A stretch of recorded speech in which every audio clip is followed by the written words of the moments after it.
Okay, so I wanted to do a quick video on this issue with the Daystar situation.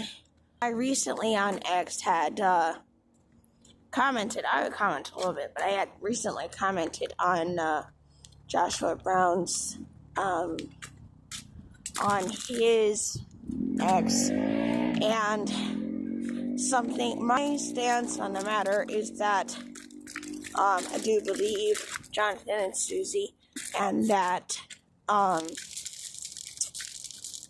Pete is guilty. I've listened to all the professionals and about it, and I've actually binged the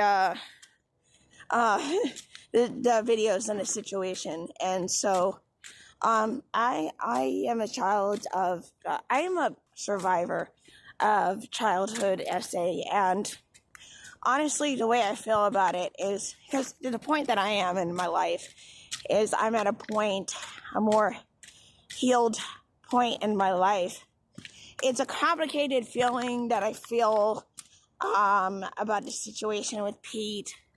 I honestly, I think that mercy and justice regarding Pete it's not gonna be easy. It's not gonna be as easy as protecting him. It's not gonna be as easy as him saying sorry or whatever. It's gonna be hard where, he's gonna have to turn himself in and go to jail, right? And he's gonna have to repent in jail, but it's gonna be, I can speak to my experience. Pedophilia, some people wouldn't agree with me that it is demonic, but it is actually quite demonic. From my Pete and his behaviors has matched everything that I remember I experienced. When Joshua called out Pete and he was crying, I'm sorry. See, ignorant people who don't really know how pedophiles are, there's a difference between guilt, shame, and remorse. And I can say, they can have a lot of guilt. They can have a lot of guilt, and they can have a lot of shame, and they can really cry horribly. They can be the most pitiful criers and feel very sorry, but they have a hard time with remorse. Usually by the time that they get into pedophilia, their sexual problem has gone on for a while. Usually porn addicts might be victim themselves, but pedophilia doesn't just come out of nowhere.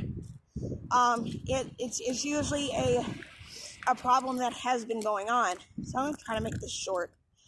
And so the initial crying of I'm sorry because you got caught, or because you suspected someone caught onto your plans or what to do, is not the sign of remorse that you're looking for. So it's not appropriate to protect that person, or even because, they said sorry. Well, let's see if they can face the justice of the law and accountability of the law. Bring the standard even higher, make amends to the victim and the family. And I would even say, in the process, listen, victim and family, the statement to allow them to say how they feel, with no one trying to soften the impact or protect the pedophile from trouble.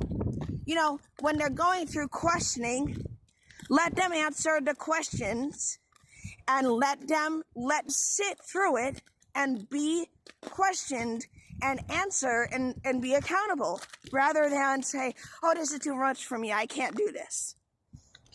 Well, that's a lack of accountability. So I know about the crying, I'm sorry, and I do believe that depending on, how much they've stifled their conscience, that they can feel very guilty. Like, I believe you that you feel very guilty and ashamed, but, you know, it remains to be seen whether you're remorseful.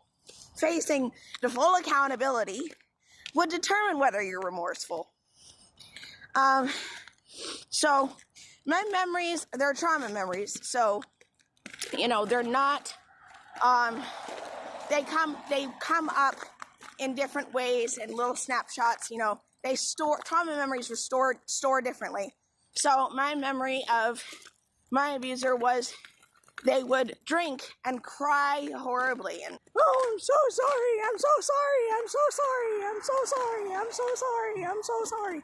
Just like Pete did. You know, and they're very skilled manipulators. You know, the fact that I think Susie brought up, I think it was Susie, that he went to her and said, oh, she walked in on me, to feign authenticity and feign accountability and sort of feign transparency. That they're very good at it. And he already admitted publicly to lying, being prone to lying, and lying on a whim. They can be very personal. People say, oh, wow, it's really weird. Like, they seem like such nice people. Yeah. They spend a long time hiding because they know that their desires are not, sorry, my hair, that their desires are not, you know, welcomed in society. So they actually spend a long time practicing appearing normal, right? So they get really good at it. My experience was, it was my grandmother and my grandfather, and I have about 4 minutes left. TikTok video. So, and they were very good at manipulating the outside world, but I was terrified on my inside world. So this is how I personally feel about Pete. I want him to have mercy and repent and be saved, but mercy does not mean protecting him from consequences and pretending like that's the thing to do, because they can say they're sorry, but it's an addiction. Their pedophilia is an addiction, and it comes with compulsions that come in and out, right? They're being tormented by a demon. They're being tormented by demons.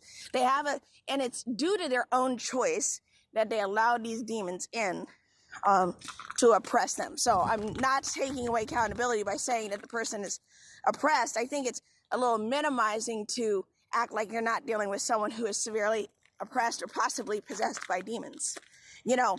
But there's absolute accountability on the part of the person who invited the devil in and did not resist him and keep him out like he's supposed to. I forgot where I was, but yes, they're very good at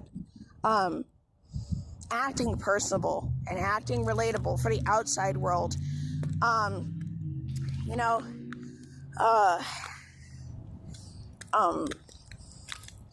so I totally forgot where I had left off. But, you know, 2 incidences where they were naked together is just not, I think another video content creator said that like never happens in their family. Like you somehow end up naked twice with a child. I could do another video going to grooming and what I do remember of grooming.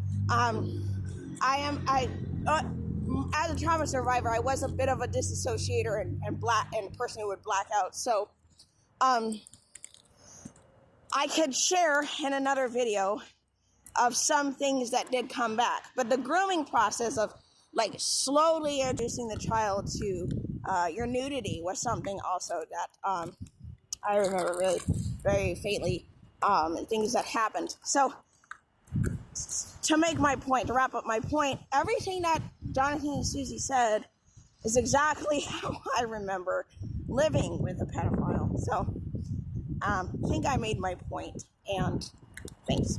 Bye-bye.